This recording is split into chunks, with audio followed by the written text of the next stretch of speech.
सगळ्यांना नमस्कार.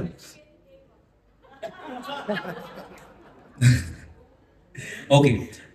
तर मला असं वाटतं तुला पाहता तुम्ही का बघावा? कारण की या फिल्ममध्ये तुम्हाला एका फिल्ममध्ये जे काही असतं, ते सगळं मिळेल. तुम्हाला अ, प्रेम आहे, तुम्हाला फॅमिली बॉन्डिंग आहे, तुम्हाला सगळं मिळेल. त्यामुळे मला असं वाटतं की एक खूप गोड, प्रेमळ अशी फिल्म आहे. आम्ही खूप सगळ्यांनी खूप प्रेमाने बनवली आहे. त्यामुळे प्लीज मनापासून खूप संख्येने जा आणि फिल्म बघा. Thank you. त्यानंतर ऑफकोर्स आनंद काळे यांच्याकडे नाही आता आपण असं सिक्वेन्स वाईज जाऊया, त्यामुळे विचार करू शकता सगळे आता नाही, खरंच खूप सुंदर फिल्म झालेली आहे. आणि ही फिल्म का बघावी तर पहिल्याच अटेम्प्टमध्ये प्रोड्युसर, रायटर आणि डिरेक्टर ह्या तीन फुल टाईम जॉब उत्तम पद्धतीने सांभाळणाऱ्या मयुरासाठी ही फिल्म बघायला पाहिजे. पण त्याच्याबरोबरच सतीश सर आणि इलाताई यांची केमिस्ट्री बघायची असेल तर ही फिल्म बघायला पाहिजे. आणि बऱ्याच वेळेला असं असतं की मुलगा एक सापडलेला असतो आई आणि बायकोच्या तावडीमध्ये, कात्रीमध्ये.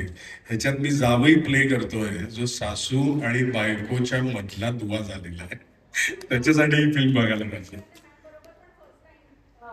हो हो, निशिगंधा बरोबर. मी खरं तर मी कॉलेजला असताना एक फोटोशूट केलेलं होतं आणि ती आधारवड नावाची सिरियल करत होती. त्यात फक्त फोटो लावलेला, माझा आहार घातलेला. येस मानसी, तुझ्यासाठी हा सिनेमा स्पेशल असेलच, पण मला काय कुठली एक गोष्ट आहे की त्यासाठी आम्ही हा सिनेमा पाहायचा असं तुला वाटतंय? आजकालच्या आयुष्यात ना प्रेम हे इतकं कॉम्प्लिकेट झालेलं आहे, लोकांनी एवढं कॉम्प्लिकेटेड करून ठेवलेलं आहे. पण आमच्या मूवीमध्ये तुम्हाला हे खूप सोपं केलेलं आहे. म्हणजे प्रेम करणं काही अवघड नाही आहे. मनापासून एखाद्या व्यक्तीमध्ये गुंतलं ना की ते आपोआप येतं बाहेर. आणि प्रत्येकाची व्यक्त करायची पद्धत ही कशी वेगळी आहे, ही या 3 जनरेशन्सची कशी वेगळी आहे, हे ह्या मूवीमध्ये दाखवलं असतं. मला असं वाटतं की सरळ सिंपल वेमध्ये जर प्रेम करायचं असेल ना, तर बघायचं असेल ना, तर हा पिक्चर नक्की बघावा सगळ्यांनी. आणि मानसी, आणखी एक मला विचारायचं आहे की मी बघते कायम प्रमोशनमध्ये की मला इथे चेस दिसतोय, बुद्धिबळ वगैरे या सगळ्या गोष्टी. तर तुला खूप आवडतं का बुद्धिबळ? म्हणजे आजी अजिबात नाही. ऍक्च्युली मला चेस नाही नाही, मी लहानपणापासून आपण जेव्हा कधी गेम्स खेळायचं म्हटलं ना, कोणी चेस खेळायचं म्हटलं की मी म्हणायचे मी आउट. पण आपण म्हणतो ना की आपण जेव्हा ठरवतो एखादी गोष्ट की कधीच नाही करायची, ती आपल्याला करायलाच लागते. आणि ती या फिल्ममध्ये मला करायला मिळाली आहे आणि मला शिकायला मिळालंय खूप. सो आमचे सर होते ज्यांनी आम्ही प्रॉपर ट्रेनिंग झालेलं आहे ह्याच्यावरती. सो 1 महिना ट्रेनिंग झालेलं आहे. आणि या फिल्ममध्ये जेवढे सीन्स आहेत चेसचे, त्याच्यामध्ये आम्ही 40-50 मूव्स ह्या 1 टेकमध्ये शूट केलेल्या आहेत. आणि ते आम्ही म्हणजे त्यांनी माझ्याकडनं लिटरली पाठांतर करून घेतल्यासारखं केलेलं. पण मी आणि टेस्ट पण दिली, मग ती क्लिअर केली, रिटर्न टेस्ट दिली, ती क्लिअर केली, आणि तसं आम्ही शूट केलं. सो मला शिकायला मिळालं खूप ऍक्च्युली याच्यामध्ये.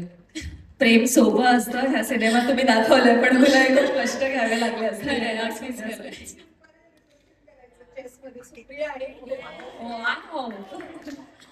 सो खूप खूप शुभेच्छा तुला मानसी या सिनेमासाठी. Thank you, thank you. निशिगंध मॅमकडे वळते. आता घेऊ का? पोटभर विचारून घ्या. सो सेम प्रश्न मला विचारायचा आहे की ती कुठली एक गोष्ट आहे ज्यासाठी आम्ही हा सिनेमा पाहावा? गोष्ट हा खूप संपृक्त शब्द आहे, त्यामुळे एका वाक्यात उरकणं थोडं कठीण आहे. टिंब मध्ये एखाद मिनिट दिलंस तर बोलू शकेल. तुमच्यासाठी वेळ आहे. खूप नाही, मी घेणार नाही जास्त. पहिले तर मयुराचं मनापासून कौतुक आहे. नुसता आडनाव प्रधान नाही, ती आहेच प्रधान.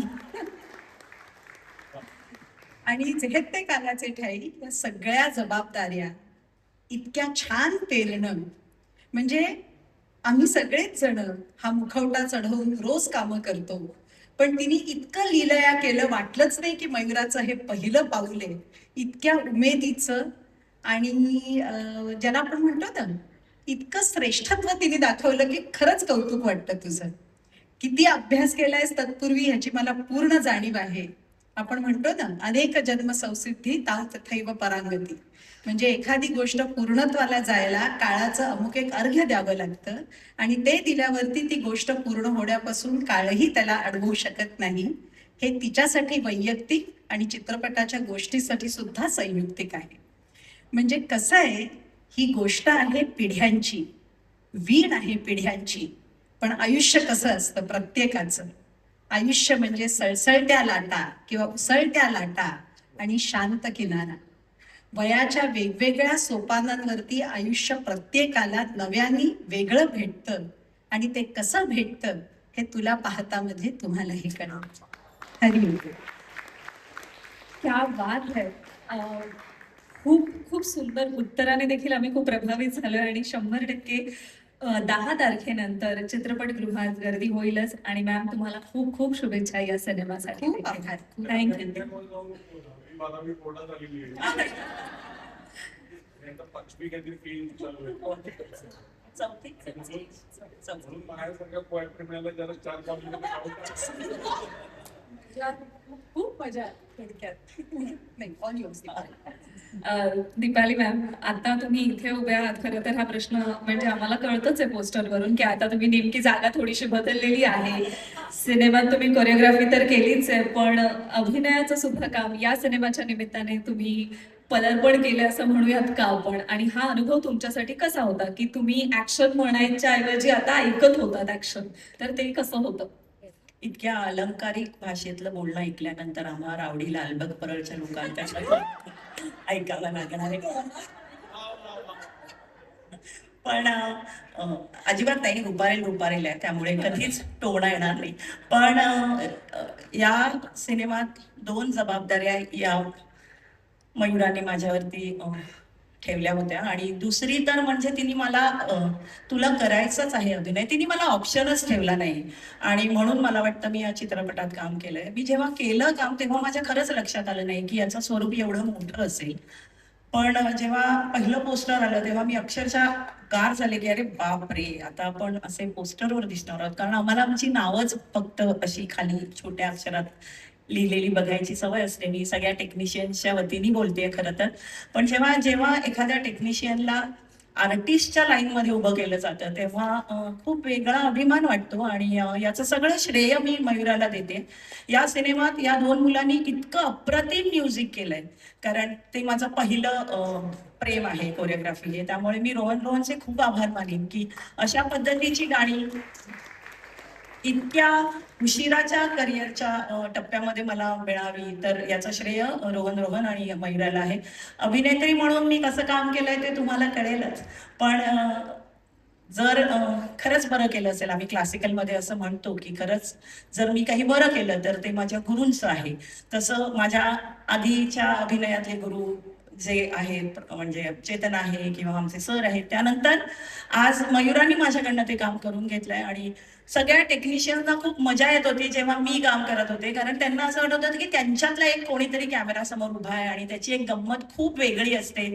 आणि मी अख्ख्या माझ्या टीमला खूप आभार मानेन मी त्यांचे की त्यांच्यामुळे मी हे काम जर बरं केलं असेल तर ते करू शकले. या फिल्मबद्दल मी एक सांगेन की जसं एका वाक्यात ही फिल्म का पाहावी असं जर तुम्ही विचारलं तर मी सांगेन की तुम्ही आयुष्यात कधीतरी प्रेम केलं असेल आणि ते तुम्हाला मिळालं असेल किंवा ते मिळालं नसेल, म्हणजे पूर्ण झालं असेल नसेल, तरीही ही प्रत्येकाची गोष्ट आहे ही. आणि मला असं वाटतं तुम्ही बघा, तुम्हाला तुमच्या छान आठवणी पुन्हा त्यांना उजाळा मिळेल. आणि मयुरा, थँक्यू सो मच ही फिल्म मला तू करायला दिलीस त्याबद्दल थँक्यू. आणि दुसरं सॉरी, मी ज्या दिग्गज अभिनेत्यांच्या बाजूला उभी आहे, माझे सीन्स त्यांच्या बरोबर आहेत, त्यामुळे तुम्हाला समजलं असेल की माझी काय वाट लागली असेल. सो थँक्यू दादा, तुम्ही मला सांभाळून घेतलं. Thank you so much. Thank you so much Deepali ताई आणि खूप खूप शुभेच्छा. नाही सतीश सर, असं स्किप नाही करता येणार, पण आपण आधी बोललोय, पण तरी देखील आजचा क्षण जो आता ट्रेलर लॉन्च सोहळा आहे आणि आपण पुढच्या टप्प्याकडे जातोय. सो खूप दिवसांनी आणि एक वेगळी जोडी आम्ही पाहणार आहोत. तर या सिनेमाच्या माध्यमातून काय ती गोष्ट असेल जे आम्हाला पाहायला मिळेल? सतीश पुळेकर या अभिनेत्याला आम्ही कायम पाहत आलोय, तर काय वेगळं आम्हाला पाहायला मिळणार आहे?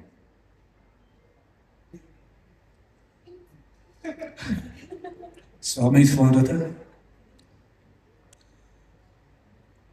इतकी छान शहनाई ऐकल्यानंतर मी पिपाणी वाजवण्यात काय अर्थ नाही असं मला वाटतंय. कारण इतकं छान बोललं गेलंय, मला एवढं नाही बोलता येत. पण तरी सुद्धा मी एवढंच सांगेन की ही फिल्म, हा चित्रपट खूप सुंदर आहे, प्रेमावर आहे.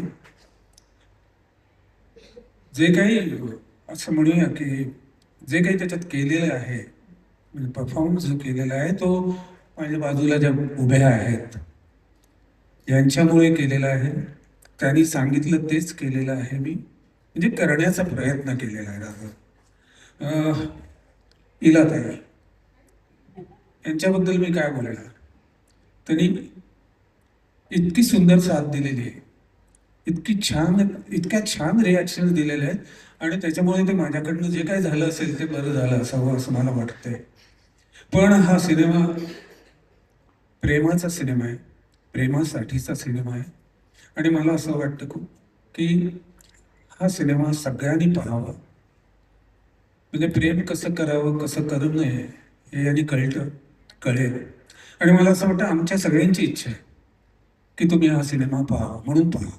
धन्यवाद. धन्यवाद सर, खूप खूप शुभेच्छा.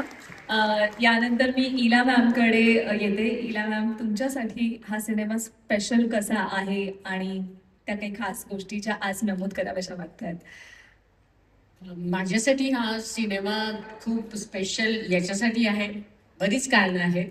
त्यातलं एक महत्त्वाचं कारण म्हणजे याच्यात मी जी व्यक्तिरेखा साकार करते अरू आजीची. मी आजपर्यंत 25-30 मराठी सिनेमे केले असतील, परंतु इतकी चांगली भूमिका माझ्या वाट्याला कधी आली नव्हती. त्यामुळे या अरू आजीसाठी तुम्ही सिनेमा नक्की बघा. आणि सगळ्यांनी सांगितलंच आहे तो सिनेमा किती उत्तम आहे ते. याच्यामध्ये 2 प्रेमकथा आहेत, आजची आणि भूतकाळातली. त्यातली एक सुंदर गुंफण आहे. आणि तरुण जोडीसाठी तर तुम्ही बघालच, पण तरुण मनाच्या आजी आजोबांसाठी पण हा सिनेमा बघा. नक्की नक्की नक्की. आणि खूप खूप शुभेच्छा आपल्याला देखील. आकाश, एक कुठली गोष्ट जी तुला या सिनेमाच्या निमित्ताने कायम लक्षात राहील, किंवा ती कुठली गोष्ट आहे जी आम्ही पाहावी, तुझ्या कॅरेक्टरच्या पॉइंट ऑफ व्ह्यूने सांगितलं? येस. सो राघव नावाचं जे पात्र आहे ते इतकं निस्वार्थी मैत्री आणि निखळ मैत्री असं ज्याला म्हणता येईल, ती त्या पात्राला जेव्हा मी वाचलं ते पात्र तेव्हा ते जाणवलं मला. आणि ते पात्र ज्यांनी लिहिलंय त्या मयुरा मॅमच मला वाटतं इतक्या जेन्युअन आहेत, इतकी निखळ मैत्री आणि त्या तशाच आहेत. त्यामुळे ते आपोआप त्या राघव या पात्रात उतरले. आणि बाकी इतरही पात्र जी लिहिली आहेत ती मला वाटतं इतकीच गोड लिहिली गेली आहेत सगळी. आणि अशा गोड माणसाकडून ते आले आणि त्यांचा पहिलाच सिनेमा असल्यामुळे उलट मला वाटतंय की ते इतकं जेन्युअन आणि छान सगळं उतरलंय आणि ते इतकं छान दिसतंय, सुंदर दिसतंय. सो ते बघायला तुम्ही नक्की 10 जुलैला सिनेमागृहात या. Thank you so much. Thank you so much Akash. मोठा अर्थ असलेलं असं राघवचं कॅरेक्टर क्या बात आहे. तर हे राघवचं पात्र पाहण्यासाठी आम्ही नक्कीच 10 जुलैपासून कायम पुढे गर्दी करूच. तुलाही खूप खूप शुभेच्छा. मी आता वळते पल्लवी अजयकडे. पल्लवी, मला तुला विचारायचं काही असं, या सिनेमात आम्हाला 2 पिढ्यांची प्रेमकथा दिसते, तर तुझी भूमिका किंवा तो भाग न विचारता मला एक वेगळी गोष्ट अशी विचारायची, काही असं काही आहे का की जे सिनेमाच्या या शूटिंगच्या प्रवासात जे घडलंय, जे तुला कायम लक्षात राहील, किंवा काही हसण्या? हो, आठवते. सॉरी, पावसाळा आहे, थोडा घसा खसखसतोय, त्यामुळे माफ करा. मोदक कुणाला नाही आवडतात, है ना? सगळ्यांनाच आवडतात. असा एक सीन होता की राघव माझ्यासाठी मोदक घेऊन येतो आणि मला ते एकाच शॉटमध्ये खायचे होते. ओके, 1 शॉट होता सगळा सीन. आणि मॅमने मला सांगितलं होतं की 4 मोदक खावे लागतील तुला, फार नाही. म्हटलं बरं, ओके. तर मी आपली तयारी केली होती आणि आम्ही तो सीन पूर्ण झाला आणि तो सीन संपताना मोदक खायचे होते. त्यामुळे मोदक खावेच लागणार होते, नाहीतर अख्खाच्या अख्खा सीन पुन्हा करावा लागला असता. सो जेव्हा मी मोदक खायला लागले, चौथा मोदक झाला, मला वाटलं आत्ता कट म्हणतील ह्या, पण त्या नाही म्हणाल्या. मग मी 5वा खाल्ला, मग मी 6वा खाल्ला, मग मी 7वा खाल्ला. मग एक सबकॉन्शियसली काम करताना ऍक्टर म्हणून असं लक्षात येतं की नाही, डब्यात 11च होते, 11च खावे लागतील, यांच्या पुढे आपल्याला जावं लागणार नाही. आणि मग मी 8वा खाल्ला, 9वा खाल्ला. मला हसू यायला लागलं. मला तोंडात म्हणजे मला कळेना की आता हे मी कसं चावू. पण त्यातही मॅम कट बोलल्या नाही. हा समोर होता, हा माझ्याकडे पाहत होता आणि मला त्यातही पुढे ते कंटिन्यू करायचं होतं. आणि अशा रीतीनं तो डबा अख्खा संपला आणि मी ते 11 मोदक खाल्ले तिथे. 11 मोदकाचा नैवेद्य माहित झाली. त्याच्यामुळे प्रेक्षकांना इतके जेन्युइन एक्सप्रेशन्स बघायला मिळणार आहेत ना. तो सीन आहे, तो सीन कारण आहे का? ते खरे एक्सप्रेशन आहेत, ते ऍक्ट केलेले नाहीयेत. म्हणजे तो सीन आहे सिनेमात, आम्हाला 11 मोदकांचं हे बघायला मिळणार. म्हणजे 11 मोजणे इतकंच नाही दिसणार, पण ते तोंडात भरलेले आहेत आणि आता तिला ते चावायला आणि गिळायला त्रास होतो हे दिसणार. क्या बात है. वेल, मला वाटतं हे पाहण्यासाठी देखील आम्ही नक्कीच हा सिनेमा पाहू. पल्लवी, तुला खूप खूप शुभेच्छा या सिनेमाच्या Thank you. निमित्ताने. Thank you. स्वप्नील, तुझ्यासाठी हा एक्सपिरियन्स कसा होता? कारण तू सतीश सरांचं एक व्हर्जन त्यामध्ये प्ले करतोय, सो काय सांगशील? एवढ्या मोठ्या कलाकारांना जेव्हा मी लहानपणी आपण सह्याद्रीवर सिनेमे बघत होतो 4 वाजता, त्यांना मी बघायचो तेव्हा, आणि त्यांचंच यंग व्हर्जन मी आज प्ले करतोय. एका कलाकाराला यापेक्षा काय हवं? सो मला ते वाटतं. आणि ह्या सिनेमाच्या निमित्ताने असं बोलावं वाटतं मला की 90sचं जे काही प्रेम आहे ते आपण नेहमीच मिस करतो, की ते लोक कसे प्रेम करायचे. म्हणजे कुठल्याही प्रकारचा स्वार्थ नसताना जे प्रेम केलं जातं ते खरं निखळ प्रेम, आणि तेच या सिनेमाच्या निमित्ताने तुम्हाला बघायला मिळणार आहे. आणि दुसरी महत्त्वाची म्हणजे तुला पाहताची टॅगलाईनच आहे की प्रेम कसं करायचं हे सगळेच शिकवतात, पण ते प्रेम कसं जपायचं, खास करून उतरत्या वयामध्ये, ते आपल्याला या सिनेमाच्या निमित्ताने बघायला मिळणार आहे. आणि म्हणूनच तुम्ही सर्वांनी 10 जुलैपासून आमचा तुला पाहता हा सिनेमागृहामध्ये जाऊन नक्की बघावा आणि खूप छान प्रतिसाद द्यावा, हीच विनंती. थँक्यू. थँक्यू स्वप्नील, खूप खूप शुभेच्छा. सगळ्याच कलाकारांना मनापासून शुभेच्छा देते आणि सगळ्यांना पुन्हा एकदा स्थानापन्न होण्याची विनंती करते. Thank you so much.